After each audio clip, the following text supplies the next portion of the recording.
This episode is brought to you by Anytime Fitness. We may talk a whole lot about sports, but when it comes to keeping fit ourselves, there's definitely room for improvement. I hit this point early July. I was just like, I am not in good enough shape. I started trying to walk at least 15,000 steps a day or hiking or just anything to keep my legs moving. Now it's the end of 2023. I feel great. I had a physical 3 weeks ago, and the guy was like, you're doing great. You're doing better than you were 3 years ago. I felt great. Whatever your goals are, progress is possible thanks to Anytime Fitness. Get a personalized plan and support from an expert coach anytime, anywhere. Visit anytimefitness.com to try Anytime Fitness for free. Start to train for your life. Terms, conditions, and restrictions apply. See website for details. This episode is brought to you by Read, Write, Own, Building the Next Era of the Internet, a new book from entrepreneur and startup investor Chris Dixon. If you're listening to this podcast, you know what it's like to be part of a community of fans. You value the people who play, perform, and create for everyone. Well, what if there are more ways to support them, more ways to be a fan? And what if you had even more ways to connect with the teams, artists, and other creators that you love? Even though creators make the internet valuable, how much value do they get for their work? Well, that's mostly up to a few big tech companies. Shouldn't creators get more from the platforms they make successful? More value, but also more say, more control, more ownership? Read, Write, Own explores an alternative future for the internet, one that reclaims control for creators, fans, listeners, and gamers, the people who not only use the internet, but make it useful. Read, Write, Own imagines an internet built by us for us. So order your copy of the book today or learn more at readwriteown.com.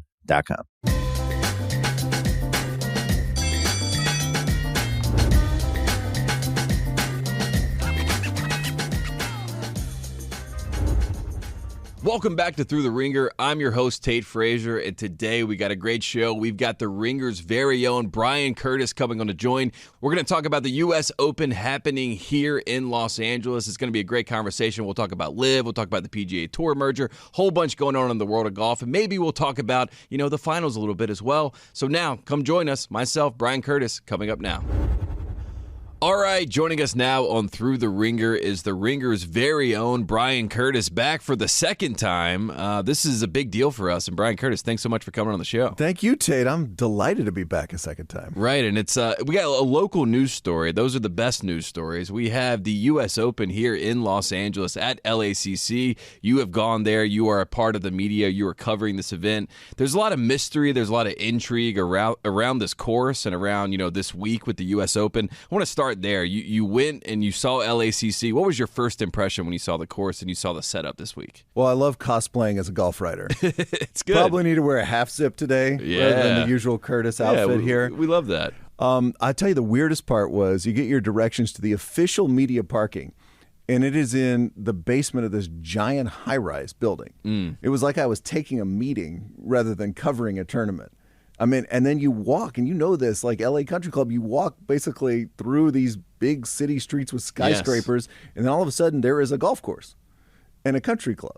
It is the most LA Beverly Hills thing ever. And the last major I was at last year was in Tulsa. Let me just tell you, the experience was slightly different covering a major in Tulsa than it is in LA. Yeah, absolutely. And I've been in LA 8 years, and I've made this drive plenty of times through Beverly Hills, and I didn't even realize where it actually was until I was looking at my map. You start seeing the signage around the city, about the U.S. Open, and you're like, wait a second, there's a golf course right here? And that's sort of the intrigue about LACC. There's a lot of people that are in the city that have never seen the golf course. There's kind of this mystery behind it. There's even a lot of players that have never even played the course, Rory McIlroy probably being the most notable guy. What did you hear about that, where guys they're not familiar with the course, right? Unless you played some sort of event as an amateur, that's really the only way in. Yeah, I think it was Colin Morikawa had played some Pac-12 tournaments there. That was Max Homa. I think he has the course record. We'll hear that a lot this week, but he's from LA and he played there an amateur event. So you got local people like that, local heroes, but then you got the types like Brooks Koepka came into the interview tent. And it's this, and already Brooks Koepka, right? We're going to get an Aaron Rodgers style interview. very downbeat, not a lot of smiles, but a lot of grunting, a lot of frustration, but a lot of tweetable content too. He's like, I embrace the chaos. I think that was his line yesterday. We're just like, whoa, okay. And you just see every reporter grab their phone and go, I got this. Everybody, I got this. Yeah. He came out and he said, I'm going to play the front nine one day, I'm going to play the back nine the other day, and that's it. And then I'm good. And they're like, did you do any research about LACC before you came here? He's like, no, research, what are you really going to learn? You got to be out there in the golf course. So that's it. So you're playing a major with just not a lot of, stuff in the brain about how the course is going to work, which to me is fascinating. It is very fascinating. And, there's a lot of people talking about scores will be high. And that's typically of a U.S. Open, right? The rule of a U.S. Open is that the rough should be shin high. That's what everyone kind of goes into and expects. It's a very long course. But there was one wrinkle that I saw, and shout out to our editor here at The Ringer, Matt Dollinger. He actually played LACC. They opened the course up for the media so the media could have some, insight into what the course was actually like. So I find that fascinating that a media member has played the course, but Rory McIlroy, a major winner, has not played the course. How strange is that? And how, this is very atypical, right? Strange in this case, but let me tell you, the golf writers, right? They are out there because they like golf. Yes, of course. Basketball writers, they like the sport of basketball, but I don't know how many of them, watch. They're not like, give me the ball, let me put up some shots. Night, I'm just like, I'm just going to go do this in my backyard. Right. I'm going to try to be. Golf writers really do that. Yes. And that's part of it, right? They love the sport of golf. And when they get those media days where they can go out and do some research on the course, oh my God, that line is huge. And it's nice when, we see, the stories that come out before, and guys have, even Dollinger, put this article together, the big burning questions going into the tournament,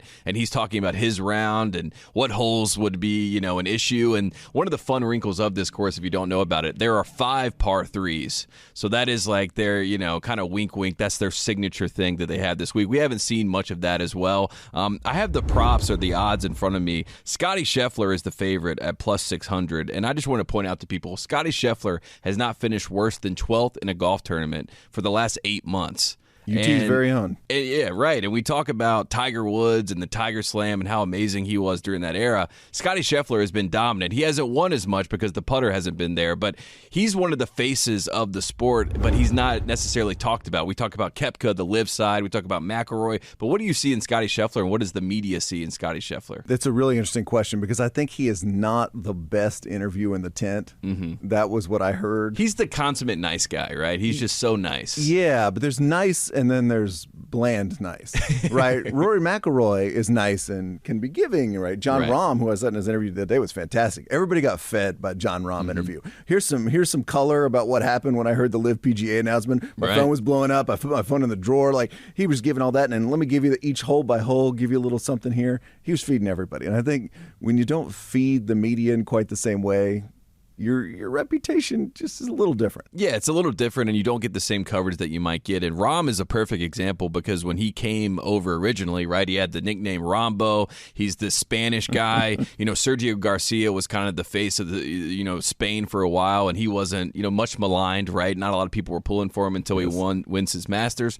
But Rahm has now kind of become a hero of sorts, right? People like Rahm. Rahm, had a couple kids. He kind of has, his demeanor has changed a little bit, and he's almost like the Americans root for him, which is very fascinating. He has the second best odds at plus 1,100. Yeah, and he was great yesterday. He had this line. I hope I don't butcher this too much. Somebody said, as part of your motivation this week at LACC that you will become the first Spaniard to win the U.S. Open twice. And his response was, well, I'm the only Spaniard to win it once. So, yes, sure. I'll file that into my motivation. Right. Really good motivation question. I love when the media tries to give guys motivation, right? There's a very sense of leading guys into, certain quotes and things. That's why you see the LeBron James and people like that over time have said, I'll take the high road here. I don't want to give you the bait. One of the famous examples when I think of LeBron is Klay Thompson in 2016 said, I hope we didn't hurt his feelings. And then a reporter asked him about that, and LeBron's like, I'm going to take the high road. I'm not going to fall into that. But with golf, it's the same sort of thing. And I feel like the two guys that are getting those quote-unquote leading questions, Rory McIlroy, Brooks Koepka, for different reasons, and they're paired in the first round together. How much of a media story is that, those two guys? Absolutely fantastic. Yes, and a lot of screenshots of guys rolling their eyes potentially. And Rory talked in Canada last week, so the media got their first shot at him, but his interview got canceled yesterday because I think he did not want to field those questions, inevitable questions about LIV and the PGA, and feeling like, I believe his phrase was sacrificial lamb to somebody who defended the PGA and then got hung out to dry. So yeah, it is going to be fascinating. And I feel that those pairings are always done with just a side toward what would be the most fascinating thing you could see out there.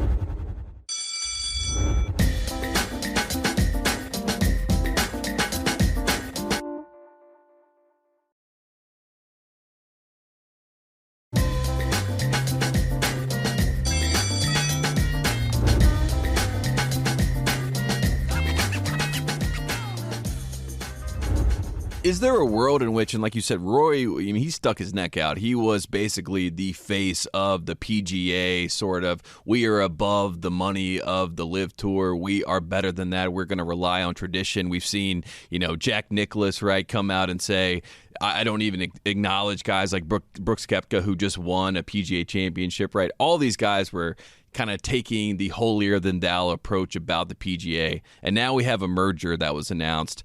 This was, and I thought you summed it up great, you said the media was very flat-footed in this because no one had heard anything. It felt like a lot of things were discussed behind closed. We didn't even know that they were talking. We thought that these two entities hated each other, but then all of a sudden on Twitter we find out LIV and the PGA are together. What was that like, the media rollout of that? Because I've never been so shocked. It was incredible yesterday because you and I know a lot of sports writers. Yes. And let me tell you something. Whenever there's a huge story that comes out of nowhere, you go up to sports writers and say, I actually was hearing something about that. Everyone's heard rumblings. Yeah, right? they try to horn in on the credit a little bit, and to which the obvious response is, well, why didn't you break it if you were hearing about it? Let me tell you something. I talked to a bunch of golf writers over the last 2 days. Not a single one even pulled I was hearing something about that. They knew nothing about it. Absolutely nothing about it. And this is not just a big news story. This is arguably the biggest story of these guys' careers. I heard there was a little bit of a debate in the media tent yesterday. Tiger and the fire hydrant versus the LIV-PGA bombshell. That's kind of 1-2, right? Probably in most of their minds. You remember where you were when you heard the news. Yeah, rise of Tiger in the 90s is probably in that for guys who go back that far. But this was the biggest story they've ever covered. Right. They didn't know it was coming. And so all of a sudden on a Tuesday morning, you're like, ooh, content time. Crank out the pods, write something. They are texting players, golfers, and the players are going, dude, you know more than I do at this point, because they didn't know anything either. Right. And that was such a funny dynamic yesterday at LACC. All these players are getting up there and they're going, you guys know more than I do, which is a handy way of cutting off questions. But when I talk to the writers, they're like, I don't think they're sandbagging. They don't know anything about this. And they were supposed to be this unified front, or at least that was the way that it was put out to the world, that the PGA players that stayed, they all decided to say no to the money and that, they're going to stay loyal to the PGA Tour. That obviously has been thrown out the window at some level. And, there was a lot of tweets, right? We go to Twitter immediately when this stuff happens. Phil Mickelson, who basically became the scarlet letter of golf, right? You couldn't really talk about him despite all of his success and his, relationship with LIV kind of changed the way that he was discussed in general. He quote tweeted the news when it came out from CNBC, which is also fascinating. CNBC broke this, and he just said, awesome day today. Brooks Koepka tweeted at Golf Channel analyst Brandel Chambly, who's obviously been very vocal, was asking how he was holding up. So the guys who were quote unquote the bad guys, I would call them the bad guys, the BAG guys that went and got their money, they're now doing a victory lap as this news comes out. How crazy was that to witness as a media member? Because now we're all kind of eating a little bit of egg. I think what's fascinating too is it's a continuation of the Twitter Thunderdome battles that have happened throughout the last 14-ish months, 12 months and change, 16 months maybe, because this is not just a story that's playing out in official channels, on TV, in articles and stuff like that. You've got golfers tweeting at media members. You've got, let's say, LIV fan accounts. I think that's the best way I could probably put it. In everybody's mentions. Right. Everything they do. And you're just going like, this has been a very, very online thing in addition to being a very big real story about golf.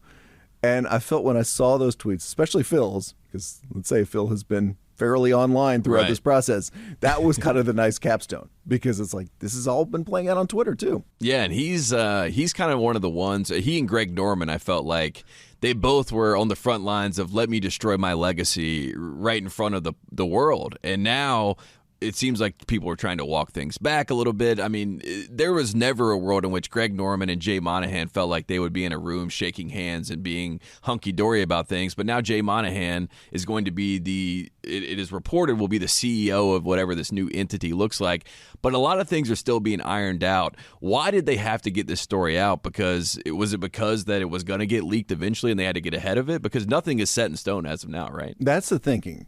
That there were probably 5 or 7 people in the whole world who knew this was happening, and it's insane. Yeah, it is insane for a story that's this big. And the New York Times had this wonderful detail where they were trying to meet in Italy, I believe it was, and the head of Formula One for some reason just happened to be there, and then like Jay Monahan's going like this because he's like, if that guy sees me and understands why I'm here, this is getting out. So there was a thinking, and this is again just pure speculation in the media tent, that maybe something happened. Maybe it was about to escape in some way, so they got out there and rushed it out and like, here we go, let's get on CNBC, which is, as you point out, is a very odd place for a huge sports story to break. I would just go back to your Greg Norman thing for a second.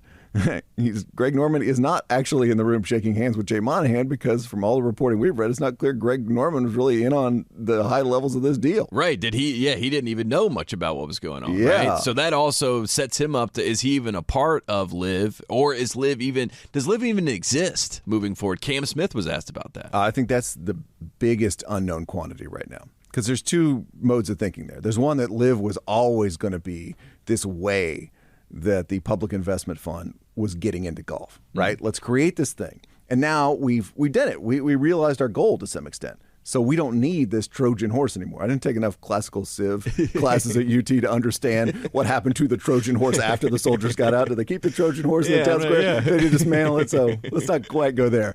But then there's this other idea that, look, maybe now does the public investment fund think of this now as it has been legitimized by proxy? Is that going to be their theory of the case, and that you keep it on TV, on the CW, that people are more willing to accept it because it is at least a sort of semi-partner with the official PGA Tour? The entities have come together in some way? Nobody knows that question. And one of the biggest knocks when all these guys were going to LIV was no one's going to be able to watch this. They're playing 54-hole events, so it's not going to be respected in the same way as 72-hole events. But then the PGA Championship happens. Well, first the Augusta happens this year, and Brooks Koepka is kind of in control, and it's inevitable, right? It felt like early on when LIV started, the LIV guys would play in the majors. They wouldn't be shown as much. It was kind of subtle things that would happen. But then when you have a guy like Koepka who is so talented, who is healthy, and honestly playing less probably really helps someone like him who was dealing with injuries, is in contention. He's leading major tournaments. Then he ends up winning a major tournament. Now you can't really ignore the fact that he's not on the PGA Tour, and obviously the 4 majors are separate entities. How much do you think Koepka winning played into the idea that the PGA Tour was like, we have to address the elephant in the room here? The best players aren't on the PGA Tour right now. It certainly made the split more pronounced. And even Koepka had those interesting comments. I think it was at the Masters, right, where he's like, I don't know if I would have gone if I understood my health better, right? I thought my health was shot in a certain way. And now that I'm feeling better and playing better golf, would I have made a different decision back when I had that choice? Yeah, you're right. I mean, look, the official explanation here from the PGA, from all the reporting we've read, is the legal fees were getting way too high because this was going to be a multi-year court battle with LIV. And they had jacked up all the purses at these events because they're trying to compete with what the LIV purses were. It wasn't sustainable. And they were just going to run out of money eventually. But there is this other idea that now we have some of the best golfers in the world, not just the biggest names in the world, but the best golfers in the world are playing over in that other thing. And obviously you wonder how sustainable that was long term too. And one last point we have to hit, because I thought it was a big counterpoint for the PGA Tour. They talked about 9/11, right? They kept bringing up the families of 9/11. That was Jay Monahan, one of his major talking points. And then for this news to come out of that just feels very hollow at this point. And how do you, from a PR perspective, how do you manage that aspect of it? Because it seems disastrous from the outside looking in. Yeah, I have no advice for Jay Monahan's PR team right now. Right. I think those clips are going to be on Twitter for a while, right, of him wrapping his arms around that and making that a part of the issue. And, the PR for him was incredible, because how do you not know you're going to be asked about that? Of course. The day after the deal, and he's going on giving this stumbling interview, and he's saying something like, well, my communication was bad with the 9/11 families. Oh, that's what it was, right? So if you had called them in advance of the deal and said, hey, I am now completely going the other direction that I said I was going, and that I spelled out on very moral grounds about this issue that is very near and dear to your hearts. I'm going the other way. If you just given them an advance notice, that would have been okay. Like, I don't think so. I don't think so either, and it felt very strange. Bryson DeChambeau went on CNN, and they asked him about it. Can we talk about that for a second? Yeah, please. This is like one of the most fascinating media moments of my lifetime, because I was watching Golf Channel the day it broke on Tuesday, and there's these golfers up there. I'm like, who the hell is this? I've never heard of this person. Like, this is who you got to talk about the biggest story maybe in golf history. And then CNN and Caitlin Collins book Bryson DeChambeau, who gives this very, Bryson DeChambeau interview, right? Bryson DeChambeau-esque interview. Yes. And Caitlin Collins is grilling him, and it's unbelievable television. And I'm like, oh my God, finally the Chris Licht theory of CNN worked.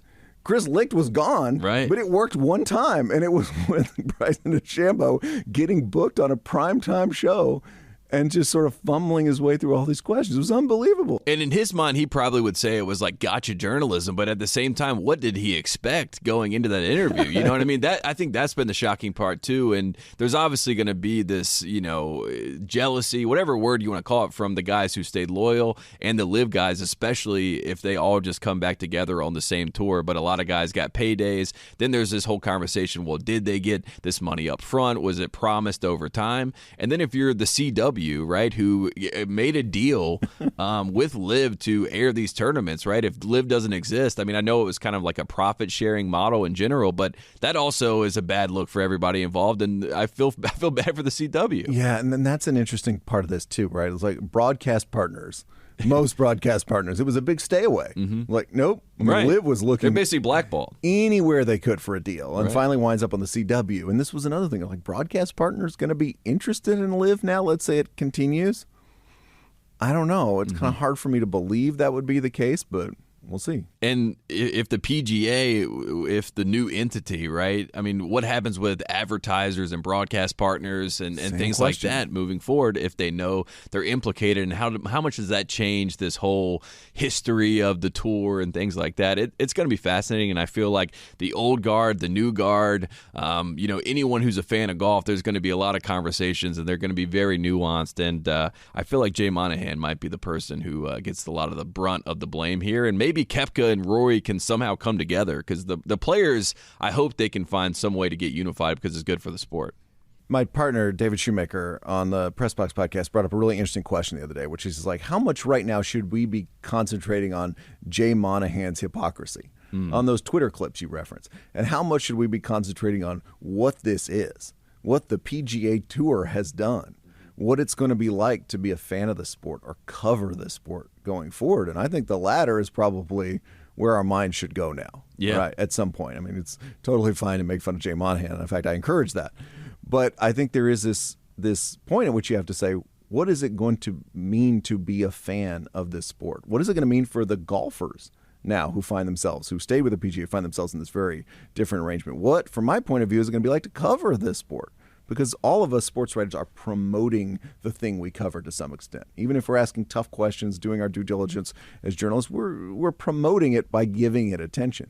What does that mean now with this new company and this new arrangement? Are you implicated, right? I mean, that's sort of the conversation, and I think that's a great point by Shoemaker. One last golf question to get off sort of what the forecast with the PGA Tour looks like. Talking about the U.S. Open this weekend, how much do you think the media will focus in on this merger and talk about it, and how much will they talk about the actual golf itself? Because last year it felt like the majors that started out hot, where it was a lot of LIV questions, and then slowly sort of started to taper off, and then this year at the Masters, it was kind of only because Brooks Koepka was in the lead going into the weekend was it something that was discussed. I think we should look at last year's U.S. Open as a model here. In Brookline, Mass. In Brookline, Mass. Yeah, because if you remember, that was a real lead-up. The whole lead-up was LIV-PGA, LIV-PGA, LIV-PGA. And then the golf started. And all of a sudden, everyone went, wow, golf. This is awesome. Yeah, Major, right. Sweet, man. This is great. It was an exciting finish. And then guess what happened? Was it 1 or 2 days after Brooks Koepka announced that he was going to LIV? Yes. So, and Cam Smith was getting badgered with questions because there was rumors already that he may be going. He was the number 2 player in the world, and then he obviously ends up going later in the year. But yeah, that's when it all kind of the dominoes started to fall. Exactly, and I'm always fascinated by our attention spans as both sports media people and sports fans. Right. Whatever is in front of us, that's what we can lock in, and then we immediately go, wait, what? Yeah. And I think that's going to happen this week. I think we're going to have the whole lead up to the tournament will be about the bigger issues, about this huge story.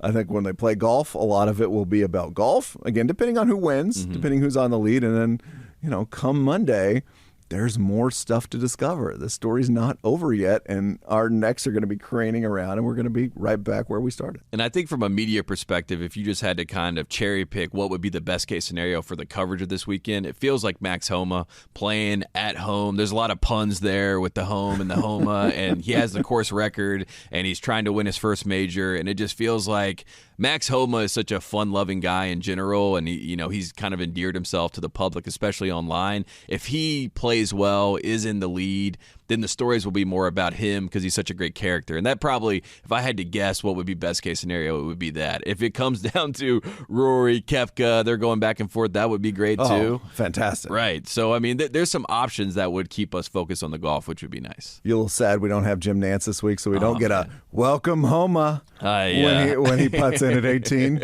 I mean, that would be fantastic. Oh, man. Talk about a guy that just gets it. We love Jim Nantz. One last golf question. This is coming from our producer, Tucker. I think it's a good one. Where does being at a professional golf tournament rank amongst being a spectator at a professional sporting event? I think it's one of the best ways to enjoy a sporting event. You get to enjoy the grounds. I said it was like almost tailgating, but you're on the football field. You know what I mean? It's the best. You don't get closer to the participants anywhere else. Yes. I would say the one drawback is that you are seeing a tiny part of a sporting event. Depending on where you're standing. Like if you're at 18 and you're in the gallery, look fantastic, right? You're seeing a lot, but you're seeing one very tiny part of this big sprawling event that goes everywhere. Right. And I think the best seats in the house actually belong to people like us. You're inside the ropes as a sports writer. You're standing a couple feet away. When I was in Tulsa last year, we would crouch down 10 feet behind Tiger when he would drive. Because remember, he was trying to play that tournament. Of course. And every drive, he would grab his leg and groan. And he was like, how could you ever get this closer to an athlete, much less one of the biggest athletes, most famous athletes in history? At another tournament, they hear the writers what the golfers are saying as they to their caddies and to each other as they walk down the fairway. They're standing. They have this amazing. So I think it's actually the best sport to cover out of anything I can imagine. Yeah, I was at Riviera at the Genesis this year, and Morikawa was waiting on a tee box, and he just turned around and started talking to the crowd a little bit, And it's like that's kind of the beauty of the golf event, and the fans are always, so involved, and they're usually, for the most part, pulling for whoever's in front of them. You know what I mean? That's the nice part about golf, too. So there you go.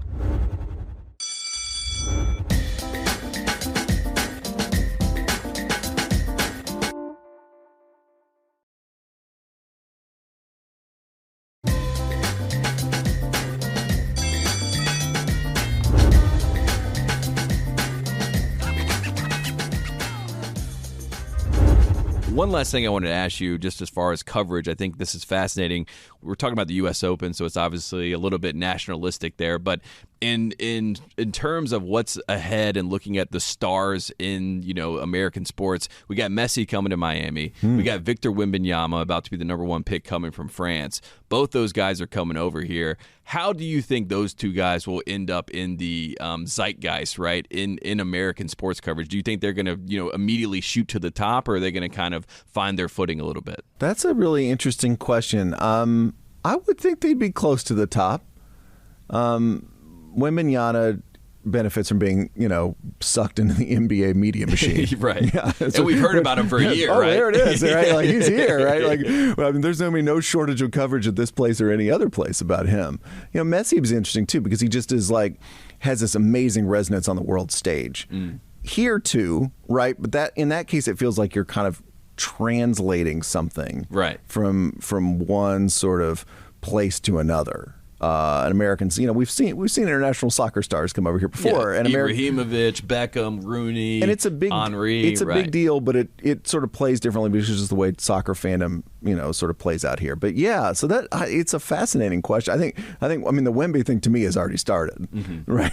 It's like we didn't even have to wait. and in the summer it will be through the roof. And do you think, I mean, obviously the implication is that he's going to San Antonio. Do you think even though he is in San Antonio, he will get this sort of 24/7 Brian Windhorst-esque coverage like he did with LeBron early on? Do we expect that? It seems like that's the case. Yeah, writer down there, Mike Finger, tweeted right after the Spurs won the lottery. He was like, "Welcome back, national basketball writers, to San Antonio. It's been a few years." Right. Yeah, it's like he's going to be in a place where, again, there's not this just concentration of people who can get in their car and drive a couple of blocks and sit in the media room. Yeah. I think that's fascinating. I mean, let's look, that's the Denver Nuggets too, to a point, right? I mean, with Jokic, we watched all those games of the finals. We're like, who are going to be the celebrities here? Oh, wait, it's all current and former members of the Denver Broncos, basically.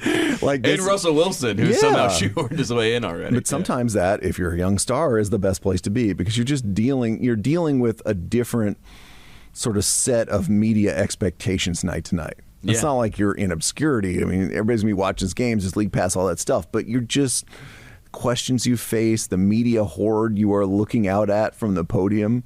It's just going to be different night to night. And I think for him, for Wemby, that's a pretty ideal scenario in a lot of ways. I think so too. And you got Popovich there, and you got like the Tim Duncans, Tony Parker, obviously a French guy that's going to stick his neck out for you. I saw Batum was talking about trying to mentor him, so he's going to have a lot of people in his corner from day one, which will be fascinating. And Jokic, I mean, I mentioned Messi, I mentioned Wemby. Now we have Jokic, who doesn't want to do media, who doesn't even want to go to the parade, but we need to cover him as an A1 guy to help sell the NBA. So he's another international guy that's fascinating. Would he really not want to do things afterwards? Because we saw the parade thing. Yes. Oh, he does. He's just not bought into all this stuff. But then the next thing I saw was he was falling into the pool. He was tackling Jamal Murray into the pool, which looked like a guy who was pretty excited to win an NBA championship to me. Right. I think he and Giannis both are savvy in the way that they do things, and I think that Jokic, they had him popping open the champagne, and he just he knew the cameras were in front of him, so he barely did anything. And they're like, this guy after he wins his first championship, and then like you said, I think behind the closed doors, I think he was very excited and celebrating. So it's just funny, like the prickly nature that you want to present versus the reality of probably how you actually feel about it. And the close reading of everything he says for us to try to figure him out. I mean, there was that great moment, I think it was after game 3 or game 4, where he did the sideline interview after the game, after the Nuggets won, with Lisa Salters. And he was like, he had a great, it must have been game 3, he had a great triple-double, right? And she's asking about it. He's like, what's important is us getting the W. And then he was praising Jamal Murray and praising his teammates. And afterwards, like, wow, he really handled that interview well. And I'm like, that's what all players say after a game like this. Right. Jamal Murray's like, I would have happy to lose if I could have gotten 50 tonight. Like, no, that's what they all say. Right. But we're trying to, because he is new at this level of basketball. He's won a couple of MVPs, but he's new in the championship tier, as our pal Russillo was talking about the other day. So we're all trying to do a close reading of all these answers and figure him out a little bit, I think. And now we have this future where I think we have Giannis and we have Jokic, and they're kind of like your Magic and Bird. We went from LeBron, Curry, two American guys who had contrasting styles. One's a shooter, one plays with skill, the other plays with force, and it's been sort of like this rags to riches American story. And now you can have a guy from Greece and a guy from Serbia who are going to be the face in a pretty much domestic sport. I mean, I guess it's getting more international, China obviously, but in general, the American NBA fan now is going to be watching these two guys go head to head, which is fascinating. It's just a different NBA. In slow moments of this finals, I kept thinking, I can't wait for Giannis and Jokic. That was my thought. I was like, I wish Giannis were here right now. And people forget Giannis was hurt against the Heat. He missed 2 games in that series, and the guy doesn't miss games often. I remember the Hawks game in the Eastern Conference Finals where we thought he tore his ACL, and then all of a sudden he's back and totally fine. So for him to miss games, it obviously he was definitely injured at that point. So, but we'll get it one day, and we might get it like 3 times, right? Which would be fantastic. That's what we all want. And we don't have to talk about ratings. That was there was actually some good ratings, so we won't talk about that. So somebody tweeted at me and said, they can hang 2 banners in Denver. People actually watch. We won a title. We got good ratings side by side. There you have it. Well, he's Bryan Curtis from The Ringer. Where can we find all your amazing work? Obviously, the Press Box. If you want to hear about what's happening in the media, go check out the Press podcast. But where else, Brian? Press Box podcast, and then I'll have a story up at theringer.com this week about the mood, shall we say, of golf writers who were in the media tent, who I was among this week. I love that. Well, he is Bryan Curtis, and thank you so much for coming on the show, man. Thank you, sir. Always a pleasure to be here.